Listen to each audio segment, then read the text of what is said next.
Hello and welcome to the SciFirst MovieTalk episode. So it is time to dust off those aviators once again, as in this episode I'm discussing the 2022 to-be cult action drama movie and sequel to the 1986 classic movie Top Gun Maverick, as directed this time around by Joseph Kosinski, and once again starring Tom Cruise as Captain Pete Maverick Mitchell, a cocky fighter pilot in the United States Navy who, after a distinguished career, now finds himself once more back at the Navy's Advanced Combat Academy, Top Gun, this time around as an instructor to some of the best pilots the Navy has to offer.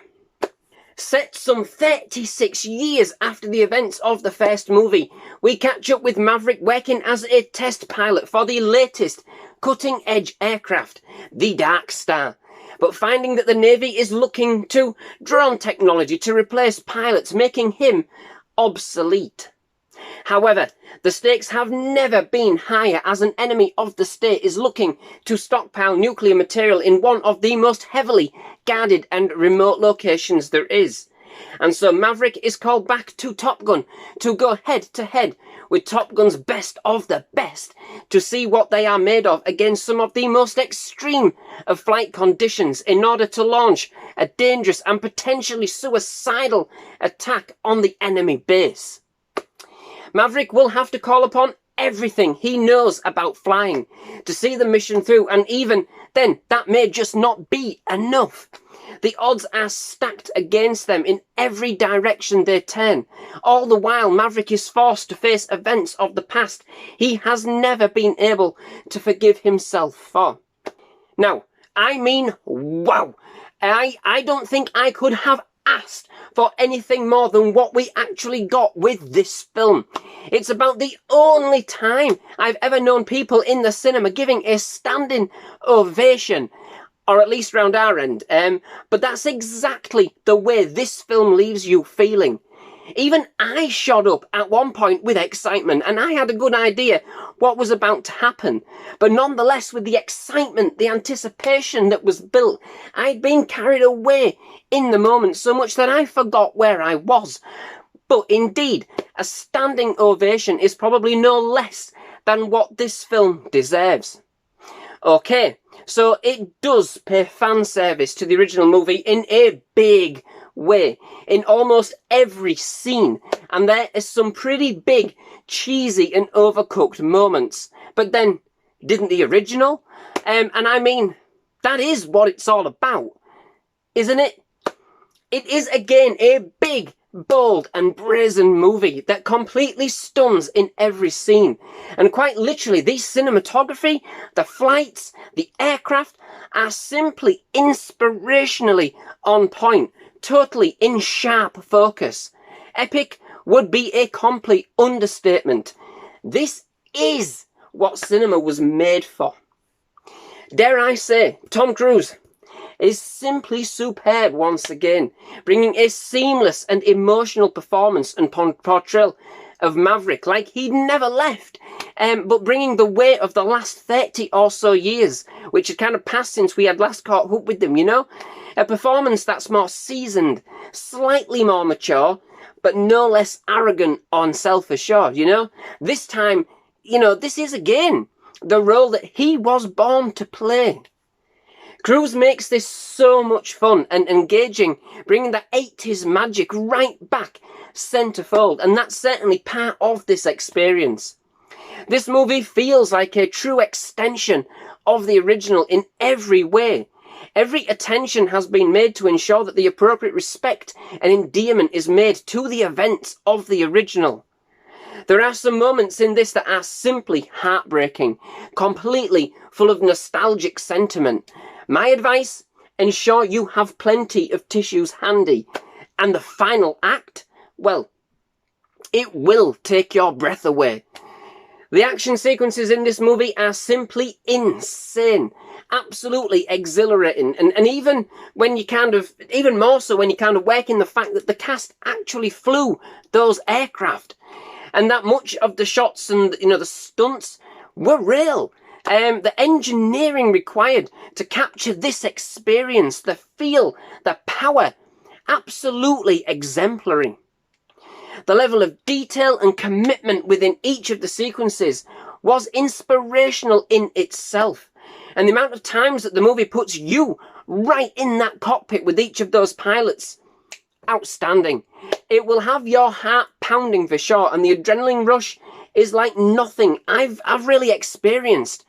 Absolutely exhilarating. If I did have one criticism, it would be that the story does feel very recycled.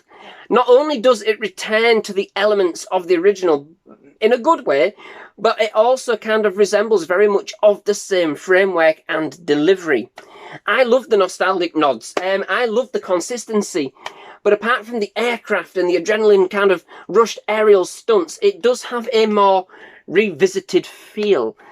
It doesn't diminish the overall rush. Don't get me wrong. Exhilaration, vivacity, you know, of the delivery at all. Not one bit. And to be honest, I'm not even sure I minded. But it's a consideration.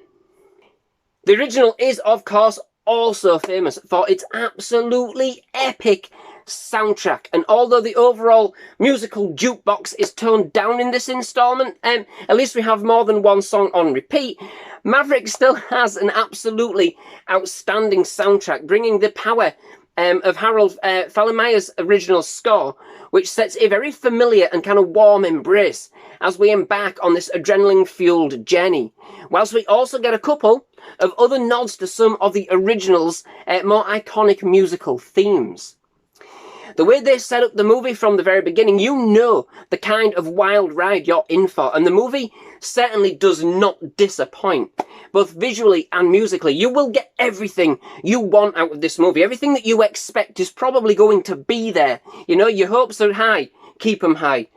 And although perhaps we could have done with a little bit more danger zone, we did get some Who and Lady Gaga, which made for some kind of electrified sequences, both action and otherwise. At the risk of repeating myself and repeating my review of the original movie, which kind of stands for this too, once again, it is its own power ballad. Perhaps not as hot and steamy this time around, but certainly more on the edge, and, you know, with more of enough of its own kind of touching moments that it has, that once again bring the respect and the awe of the pilots into focus. I would say that this is very much Maverick's own personal ballad. It's his journey, which brings events from the original movie right back round full circle and delves further into just what makes him tick. His motivation as a pilot and his love of the thrill and the high-speed exhilaration that comes from pushing those limits. There are some other amazing performances given by the cast as well that totally raise the spirits, including a poignant and heartfelt role for Val Kilmer, who returns as the formidably cool and collected Admiral Tom Iceman Kosinski, once one of Maverick's fiercest rivals, now one of his closest friends and advocates. Overall, I have to be honest, I haven't watched a film like this in a while that truly lives up to the original, surpasses it even, that truly captivates the original magic that movie had, and that completely intensifies the action, suspense and captivation. And for sure, not one that had received a standing ovation in the cinema. The whole audience completely caught up in this movie, and that was an experience in itself. This is complete and utter, unadulterated nostalgia and exhilaration, all rolled into one pristine and sharply focused spectacle, bringing as much in air action and overcooked flight sequences as it does emotion and heartfelt sentiment, and overcooked cheese too. Especially in reference to the events of the original movie, which come around full circle here with a big heart and a strong backbone full of courage and fortitude. I'll go out on a limb, and I will say, at the time of this review was released, this is easily the best film of 2022 so far, and was more than worth the wait. It set the bar pretty high, way high. Ultimately, The film just simply takes your breath away. Just make sure you are strapped in when you watch it, as you will most certainly feel the G's. So, that brings me to the end of this episode. Many thanks for watching. I do hope you've enjoyed. If you have, please leave a like. Please do hit that subscribe button for more movie reviews, trailer reactions, and other movie-related content. Absolutely loved having you here at SciFirst Movie Talk, and definitely love to have you back. Most of all, just thank you very much for watching. Goodbye.